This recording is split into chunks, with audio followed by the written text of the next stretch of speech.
Hey, welcome. Inside your head, there's this incredibly powerful automatic mechanism, a sort of autopilot. In this explainer, we're going to break down how that thing works, why we so often end totally by accident, program it for failure, and of course, how you can flip the script and start directing it towards success. Sound good? Let's dive in. Okay, let me ask you something. Have you ever been about to give a big speech, or maybe even just introduce yourself, and your mind just goes completely blank? You're definitely not alone. I mean, stage fright is one of the biggest fears for adults out there. It's that awful moment where you know exactly what you're supposed to do, but it's like a gear inside you just seizes up. Well, that right there, that's a perfect example of this automatic mind of ours working against us. So here's what's so wild about this. It's not like you have two separate systems in your brain, one for winning and one for losing. Nope. It's one powerful system that can go in two totally opposite directions. It can be your automatic success mechanism, or it can be your automatic failure mechanism. Think of them like two sides of the exact same coin. And the only thing that decides which side lands face up is the kind of data you feed it. All right, let's get a little more specific. What is this automatic mechanism? Well, you can think of it like a super powerful, goal-seeking computer inside your head. But here's the catch, and this is so important. It doesn't have a logic filter. It doesn't reason or ask questions. It just executes. It doesn't care if the goal you give it is good for you or bad for you, or whether you set that goal on purpose or by accident. It just takes the input and works 24/7 to make it happen. And that right there, that brings us to the core problem, doesn't it? A lot of us, probably most of us, are accidentally programming this amazing mechanism for failure. We're feeding it all this negative data, setting these negative goals, and we don't even know we're doing it. So let's take a closer look at how that actually happens. Okay, so there's this guy, Dr. Alan Shapiro. He was originally studying golfers, and he found these specific mental hazards that just completely jam up our internal system. And look, you don't have to be a golfer for this to apply. These exact same hazards pop up in the boardroom, on a first date, really anytime the pressure is on. So we're going to break down the four biggest ones, the ones that are most likely to flip our success machine into a failure machine. All right, first up, hazard number one, the fear of fear. This one is sneaky. It's that knot in your stomach before the big presentation. The first T jitters, as they say. See, you're not actually afraid of giving the speech. You're afraid of the feeling of being afraid when you're up there. It's this weird loop that becomes a self-fulfilling prophecy. You're so worried about choking that you literally program your own system to choke.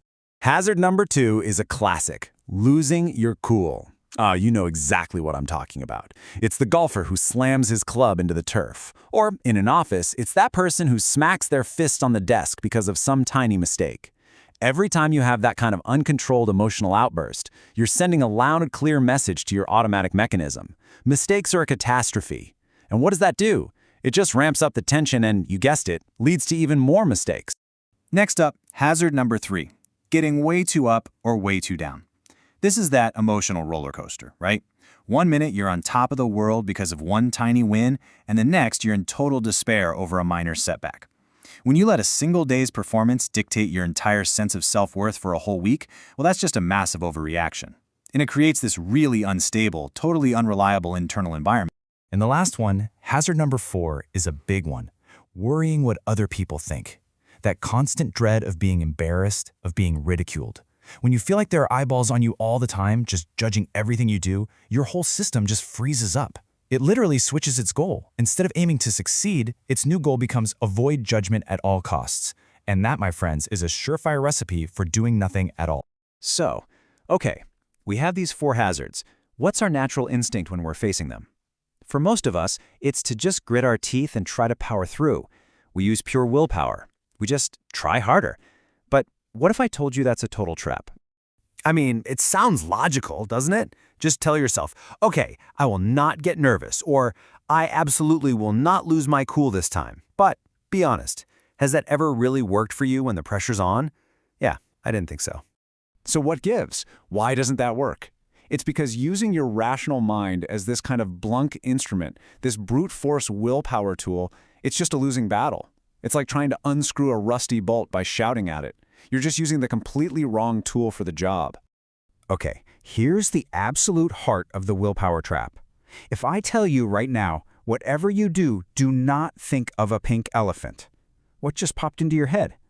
A big pink elephant, right? It works the same way with your automatic mind. When you tell it, don't fail, or don't be nervous. You are forcing it to hold a crystal clear picture of failure and nervousness. You are literally handing it the exact target you're trying to avoid. All right, so if brute force willpower is the wrong tool, what's the right one? Well, the answer is to use your rational mind differently. Not as a hammer, but as a strategist. It has a very specific and way more powerful job to do. Let's dig into what that actually is. Your conscious, rational mind really has three main jobs. I want you to think of it as playing three roles: a gatekeeper, a logician, and a director. See, instead of fighting with your automatic system, its real job is to feed it the right information and give it the right directions from the very beginning. First up, let's talk about the gatekeeper role. Look, every single day we are just hammered with negative suggestions. It could be a throwaway comment from a coworker, something you see on the news, or, and this is a big one, that nagging inner critic. The job of your rational mind isn't to ignore this stuff. It's to stand at the gate and say, whoa, hold on a second, is that actually true? You don't have to just let every negative thought walk right in and make itself at home. And here's a fantastic little motto you can use for this. Just tell yourself, it ain't necessarily so. Your friend says, wow, you look tired today. You think, it ain't necessarily so. That little voice in your head whispers, you're gonna totally bomb this. You tell it, it ain't necessarily so. What this does is it creates this crucial little bit of breathing room between the negative idea and you actually accepting it as fact. Okay, job number 2 for your rational mind. Act like a logician. Think about it. We make these gigantic, totally illogical leaps from the tiniest shreds of evidence all the time. The classic is, well, I failed at this once before, therefore I am a failure and will always fail at it. That's not logic. That's just an emotional reaction dressed up like a fact. There's this great little story that illustrates this perfectly. A guy gets asked, hey, can you play the piano? And he just replies, I don't know. I've never tried. And that is the perfect mindset. Just think about how many times in our own lives we've decided, oh, I can't do that, before we've even given it one honest try. That's the opposite of rational thinking. And that brings us to the third and final job, the director. As the director, your rational mind's job is to pick the target. And crucially, this means focusing on what you do want, not all the stuff you don't want. You have to consciously, deliberately select the positive outcome you're shooting for and pour all your mental focus right there. I mean, check out this amazing example of this in action. General Eisenhower, right before the D-Day invasion, the stakes could not be higher. Someone asked him what would happen if it failed.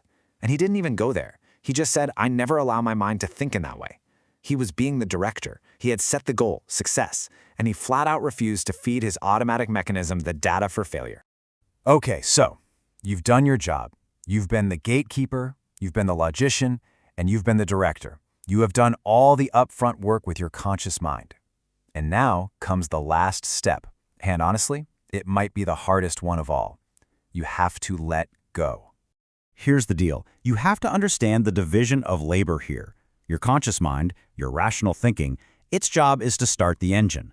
It sets the destination, it gathers the intel, it points the ship in the right direction. But it does not do the actual sailing. For that part, you have to hand over the controls and trust your automatic mechanism to just do its thing. You do the prep work, and then you have to get out of the way. So that's what this is all about. The big takeaway is this. That powerful automatic mechanism inside you, it's always running. It's on 24/7, and it's always working towards some kind of goal. So the only real question left is, are you the one who's consciously choosing the target? Because make no mistake, whether you know it or not, you already gave